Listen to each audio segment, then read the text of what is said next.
Graduation ಆದ್ಮೇಲೆ life set ಆಗತೈತಿ ಅನ್ಕೊಂಡಿದ್ವಿ ನೋಡ್ರಿ. ಆದ್ರೆ ಹಣೆ ಬರಹದ ಆಟ ಬೇರೆನೇ ಇತ್ತ. ಅಸಲಿ ಕತೆ ಈಗ ಶುರುವಾತು.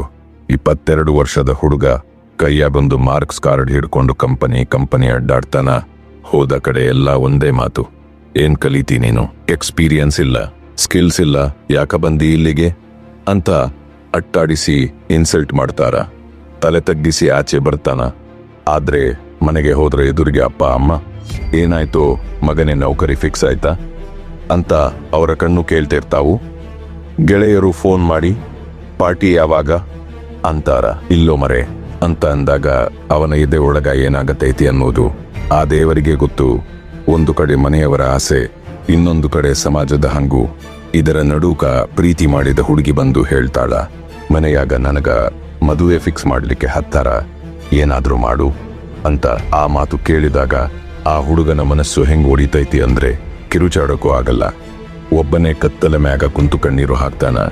ಯಾರು ಅವನ ನೋವನ್ನ ಮನುಷ್ಯನಂತೆ ನೋಡಲ್ಲ. ಎಲ್ಲರಿಗೂ ರಿಸಲ್ಟ್ ಬೇಕು. ಆದ್ರೆ ಆ ಹುಡುಗ ಸೋತು ಕೂರಲ್ಲ.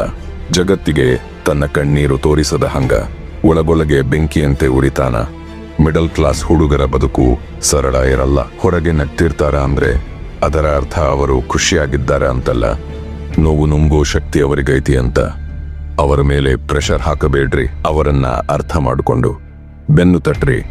ನೆನಪಿಟ್ಟುಕೊಳ್ಳ್ರಿ, ಯಾವ ಹುಡುಗ ಇವತ್ತು ಅವಮಾನ ಅನುಭವಿಸಿ ಸುಮ್ಮನಿದ್ದಾನೋ ಅವನೇ ಒಂದಿನ ನಿಮ್ಮೆಲ್ಲರೂ ಹೆಮ್ಮೆ ಪಡೋವಂಗೆ ಬೆಳಿತಾನ, ಬೆಳೆದು ತೋರಿಸ್ತಾನ. ಇಂತಹ ಸಂದರ್ಭದಲ್ಲಿ ಅವನ ಕೈ ಹಿಡಿದು ಅವನಿಗೆ ಸಪೋರ್ಟ್ ಮಾಡ್ರಿ. ಅವನ ಒಂಟಿ ಮಾಡಿ ಬಿಟ್ಟ ಹೋಗ್ಬೇಡಿ.